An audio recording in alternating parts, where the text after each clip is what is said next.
domaine RIFA ont différents ensembles et le matériel, c'est-à-dire pré-RIFA externe. Et vous voyez que chaque composante au niveau de la carte représente une petite partie du bassin méditerranéen. Donc, on a une légende qui décrit l'emplacement actuel de chacune de ces unités. Ces unités étaient très éloignées dans le temps, lors de leur formation. Mais par les phénomènes de serrage, ils ont été regroupés.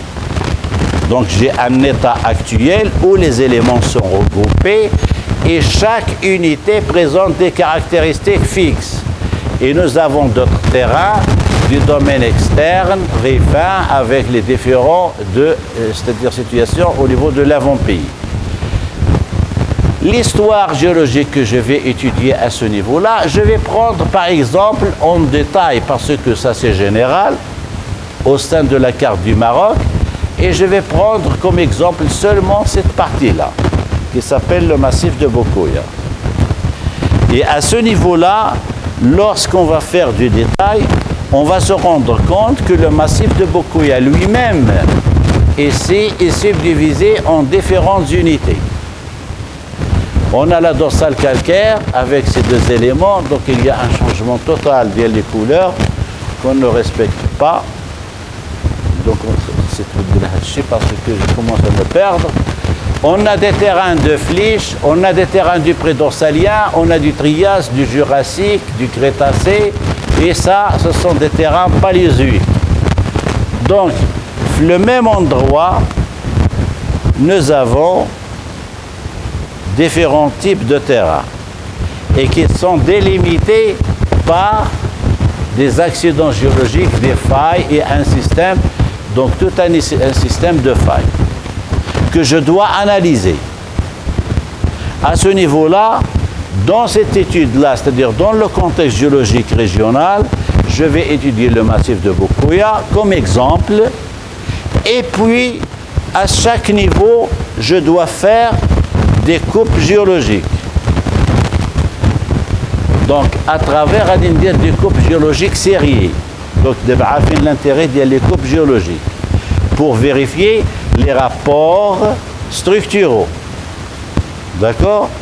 Et les rapports structuraux au niveau de la carte, c'était complètement, on ne comprenait pas, mais à l'aide de cartes géologiques à l'aide de cartes géologiques sériées que j'ai fait ça, je vais vérifier pour montrer l'organisation tridimensionnelle des unités. La carte qui a l'aspect planaire qui est de D, X, Y, mais pour mieux comprendre l'axe Z, c'est-à-dire des coupes géologiques. Qu'est-ce que c'est qu'une coupe géologique? De toute la cartographie, de toutes les coupes géologiques. C'est quoi une coupe? Les can dire une coupe.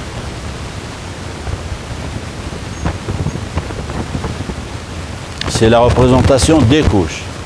Mais le principe, il y a une coupe, coupée. C'est comme si nous avons une tarte, où on va du point A, donc coupé verticalement. C'est l'intersection entre le plan vertical et la terre. Entre deux points A, B, je dois faire une coupe et regarder l'organisation des terrains en profondeur.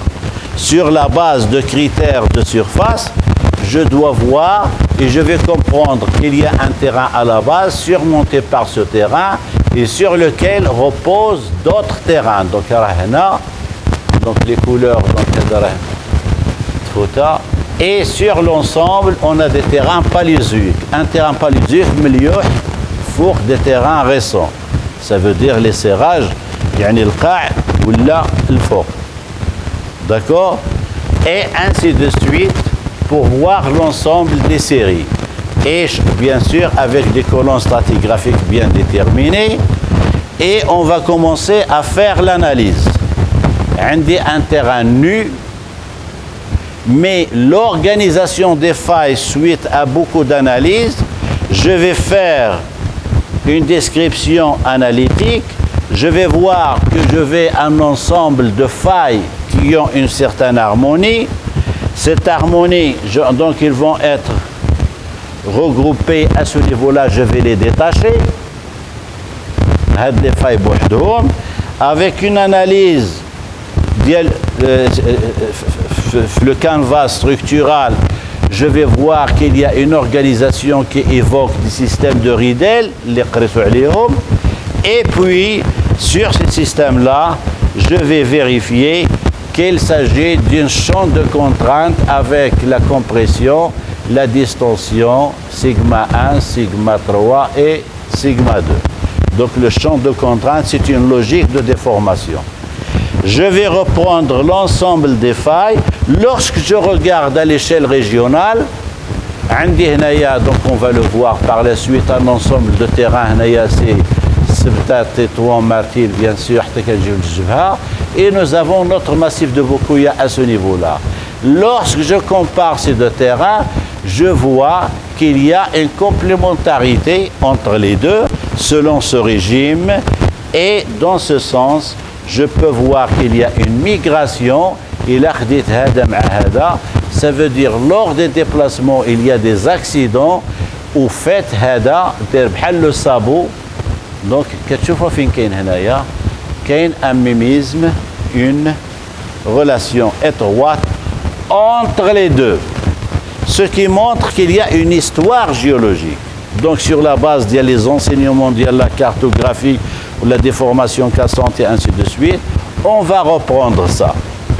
Et puis, je vais reprendre ça pour les autres phases de déformation, et je vais obtenir donc une migration vers le sud de ces failles.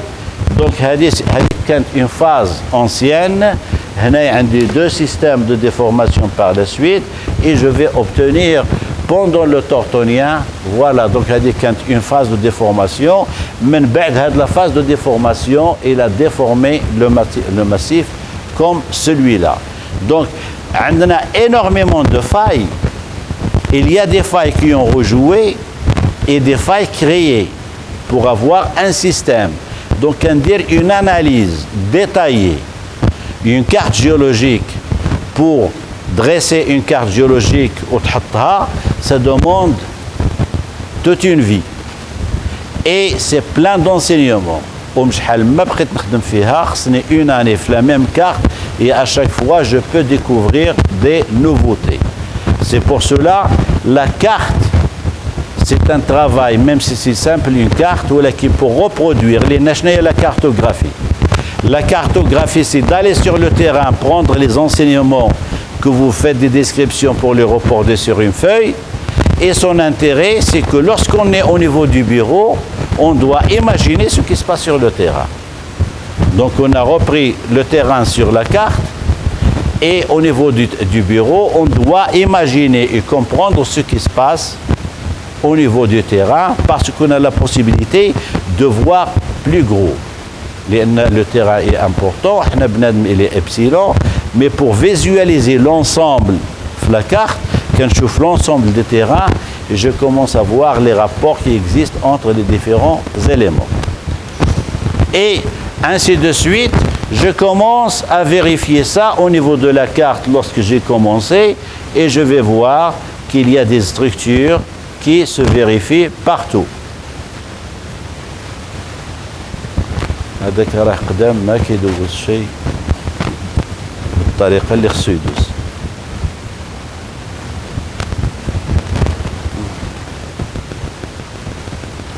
يعني باش يقرا الفيديو ما قادش يقرا.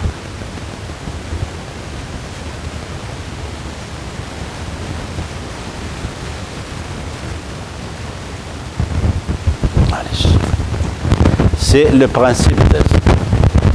Alors maintenant, lorsqu'on parle, parce que pour voir l'intérêt de la géologie régionale, la géologie régionale, lorsqu'on se dépasse sur le terrain, on a des aspects de relief. Nous avons ici une plaine et ici nous avons un relief. Quand on chauffe la plaine, ou quand on est dans un relief brutal. Est-ce que c'est normal? C'est pas normal. Donc il y a un événement géologique. Donc obligatoirement, à la limite, c'est un bassin, il est en relief. Ça veut dire quelque part par là, il y a un grand accident géologique. Je vois qu'il y a, le bassin est plein d'irrégularités, ça veut dire qu'il a subi une certaine déformation. Donc, c'est le même rapport. C'est le même bassin d'El Boudina, par exemple, nous avons une plaine et on va reprendre brutalement un relief. Ça veut dire qu'il y a un bassin et qui est ouvert. Et là, on voit bien qu'il y a une surélévation. Qu'est-ce que se passe à ce niveau-là? C'est qu'il y a une surélection. Il y a un contraste. S'il y a contraste, s'il y a accentuation de l'érosion. Et lorsqu'on regarde à ce niveau-là, il y a des ravins torrentiels, des pluies qui ramènent énormément de matériaux géologiques, c'est-à-dire surtout les canaux de schiste, ils sont facilement érodés et transportés vers la mer. S'ils sont transportés vers la mer, c'est qu'ils sont en train de former des couches au niveau du bassin. Et ainsi de suite. Donc, à ce niveau-là, nous avons des reliefs. Donc, la géologie, l'aspect et tout ça, ça montre que nous avons un relief jeune et ainsi de suite. Lorsqu'on va étudier ça, et ça, on va le reprendre, le bassin, on va comprendre actuellement, nous avons des zones en relief là où il y a soulèvement. Il y a des zones au niveau de la chaîne où il y a affaissement. Par exemple, le bassin d'El Gharb, le bassin d'El Henaya, au niveau d'El Trifa et au niveau d'El bassin Miliarador et tout ça. Donc, il y a des zones qui ont subi des affaissements. Il y a des zones qui sont, c'est-à-dire qui subissent du soulèvement. D'accord? Et ainsi de suite. واش باقي شي وقت ولا بشحال عندي ديال باقي ولا نفيريفيو بالوقت عندي جوسكا il reste 15 minutes donc on doit faire et on va faire une histoire. Donc à ce niveau-là, nous avons cette relief, la tectonique récente liée les séismes. Lorsqu'on regarde le même esprit, كنشوفوا هاد la photo هادي. Malheureusement l'état ديال هذا ما نعرف انا غادي نمشي ندير لا réclamation لان ما كيبينش مزيان. Lorsqu'on regarde à ce niveau-là, عندنا هنايا la mer. فين جات هاد البلاصه هادي؟ Où est-ce qu'elle se trouve? Toi tu n'es pas censé la connaître نتوما. فين جات هادي؟ في المغرب ولا في الخارج؟ ها؟ هذه راه في المغرب. دونك هذه سي لا ريجيون ديال توريس بن بوفرح. هنايا on voit bien une chaîne de montagnes. هنا عندنا البحر. Lorsqu'on regarde à ce niveau-là, qu'est-ce que vous voyez? عندنا la mer délimitée par des falaises. D'accord? Et ces falaises-là, ملي كتشوفوا هاد البلاصة هذه كتبان لكم une zone de relief avec une coupure. اشنو يمكن تكون داك لا coupure؟ un glissement ou le jeu d'une faille. D'accord? كتبان لنا تمايا داك لا بارتي بحال داك الخبز ديال الكران اللي كنقطعوه oblique. D'accord? Ça veut dire que l'ouverture du bassin à ce niveau-là est contrôlée par des alignements de failles. On a des failles comme ça et des failles comme ça. Donc c'est une forme géométrique contrôlée par des failles. Donc la forme actuelle de la Terre, pour la comprendre, il faut la comprendre dans son contexte. علاش عندنا les falaises? Pourquoi on a des falaises? Pourquoi on a, c'est-à-dire des bassins? Pourquoi on a des reliefs? Pourquoi on a des matériaux? Donc il y a toujours une logique. Lorsque je regarde de l'autre côté, au niveau des falaises, nous avons ça. Et lorsqu'on regarde au niveau des terrasses,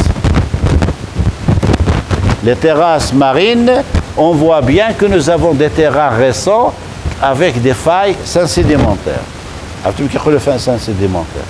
Qui s'est effectuée au cours de la sédimentation. Donc la base est décalée, mais on voit bien qu'elle est scellée et fossilisée. Ce qui veut dire que ces failles-là sont des failles sédimentaires qui se sont produites. On peut les dater, si on arrive à dater ces terrains-là. Donc c'est une activité qui montre l'ouverture du bassin. Donc la Méditerranée تحلت parce qu'il y a un effondrement et qui était associé à des soulèvements. D'accord? Et actuellement, on a une érosion du relief qui vont combler les zones de bassin. Et on peut voir différentes structures de failles néotectoniques, ce n'est pas l'objectif. Et pour parvenir, donc nous avons, donc ça je vais les passer, donc c'est plein de failles.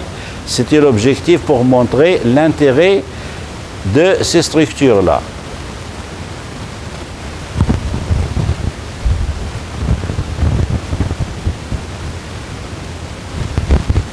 Donc حتى أنا ملي خدام اليو اس بي la prochaine fois خصني نخدم من البيسي.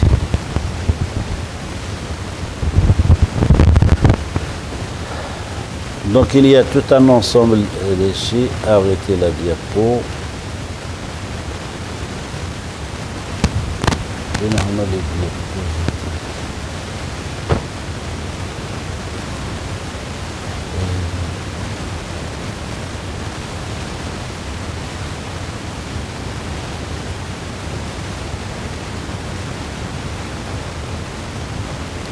Mettre 4 ساعة. Pour vous donner un exemple.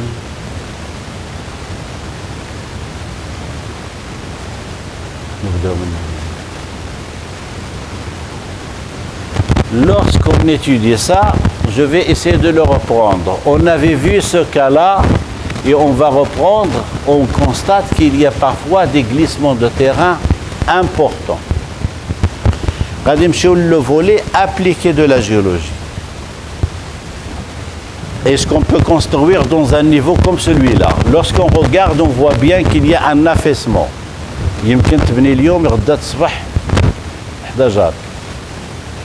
D'accord? Donc on a des glissements de terrain importants. Regardez, ici ils sont en train de construire actuellement occupé, mais lorsque vous regardez en détail, vous allez constater qu'il y a toute une partie qui est en train de chuter vers le bas. Ça veut dire qu'il y a une dynamique actuelle des glissements de terrain qui vont se passer sur des centaines d'années. Alors, avec notre vie, donc on ne comprend pas et on commence à construire n'importe quoi. Donc, l'étude de la tectonique et de la cartographie, c'est un volet appliqué à l'urbanisation, c'est-à-dire aux constructions et ainsi de suite. Et puis, on va passer هذا ما يتمشش.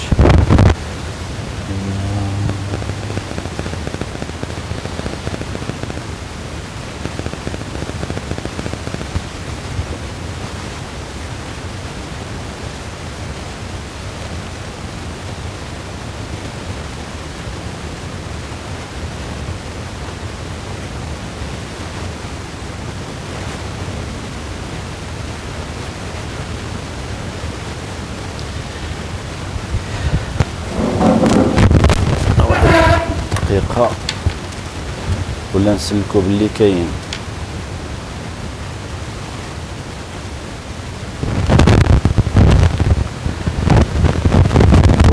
La prochaine fois, je vais le régler. Alors, lorsqu'on va étudier sur l'ensemble des bassins que nous avons à ce niveau-là, on va voir que nous avons une carte géologique. Et entre Oujda et Nador, et les bassins qu'on avait vus tout à l'heure à ce niveau-là, on constate que nous avons des reliefs. Hado Homal ibn Znasen, Hado ce sont les monts d'Oujda, et à ce niveau-là, donc, la plaine de Trifa et les massifs de Kbdana, Bni Boifrour, le volcanisme à ce niveau-là, plein de bassins. Cette situation-là, c'est une carte géologique de la région où nous avons la limite entre les bassins. Chaque bloc, chaque partie, c'est un acteur, c'est une unité structurelle qui a une histoire géologique et qui se trouve dans une position bien déterminée. Notre objectif, c'est d'étudier cette carte-là et d'avoir et de comprendre pourquoi il est là et quelle est son histoire géologique quel est son intérêt et qu'est-ce qu'il y a comme matériaux et ainsi de suite. Donc pour comprendre toute l'information. Et au niveau de la chaîne du Rif, à grande échelle, on a une carte et chaque élément, c'est une composante du bassin.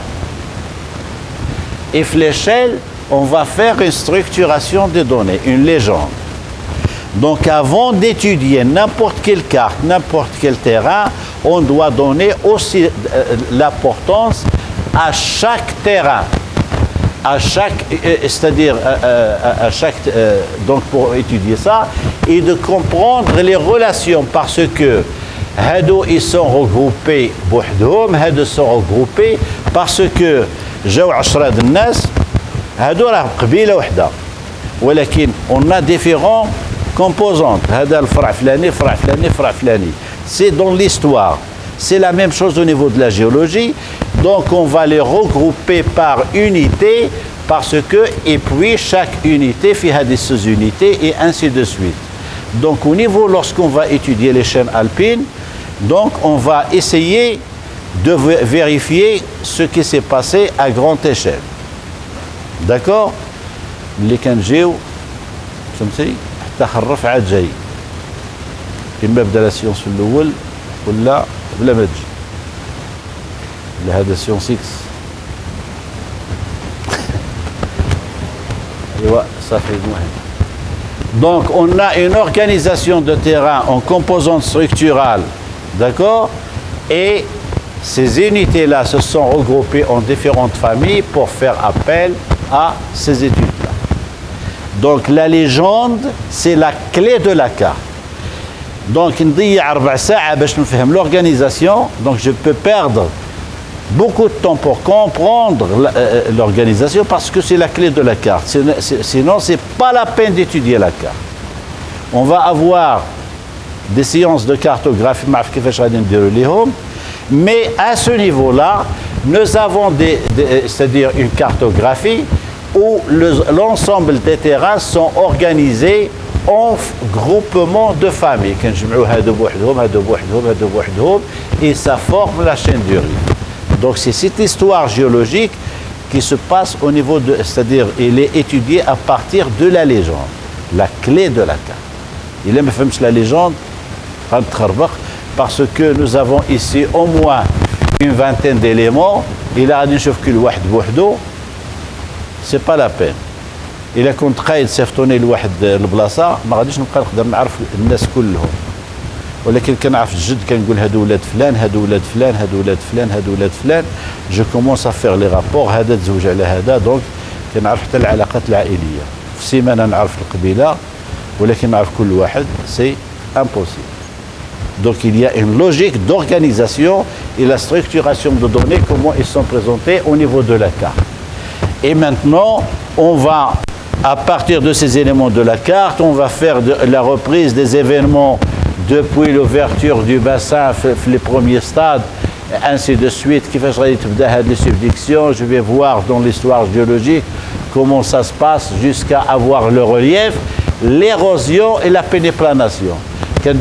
La partie l'érosion, donc il a effacé les contrastes topographiques. Ce sont des événements complètement liés. On va faire appel à l'ensemble des éléments. Le volcanisme, le métamorphisme, les rides, les déplacements.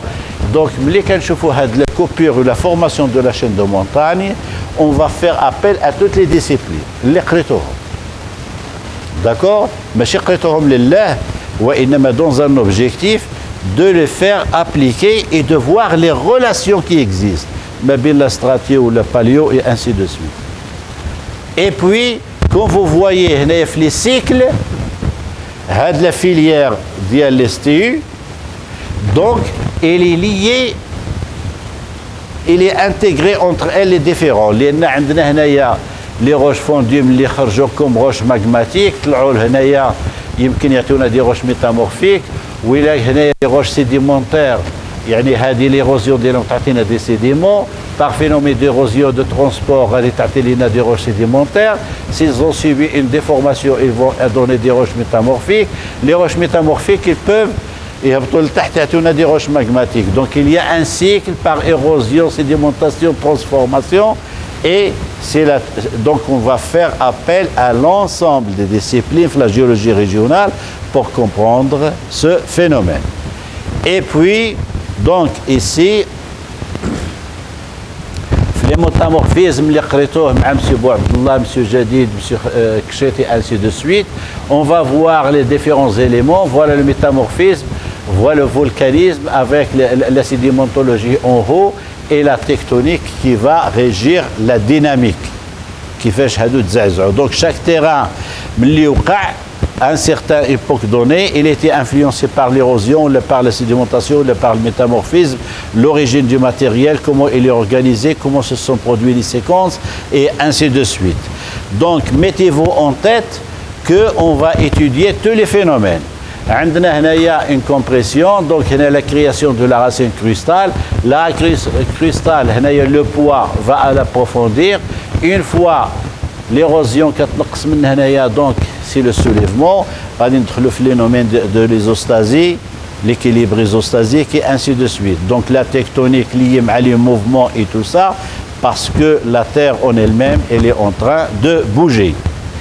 Et puis, donc les phénomènes, lorsqu'on a création de relief par différents phénomènes, une fois l'érosion s'attaque, donc les terrains qui étaient enfouis, les Naradit Michel Zkara, le granit, normalement, il est en profondeur.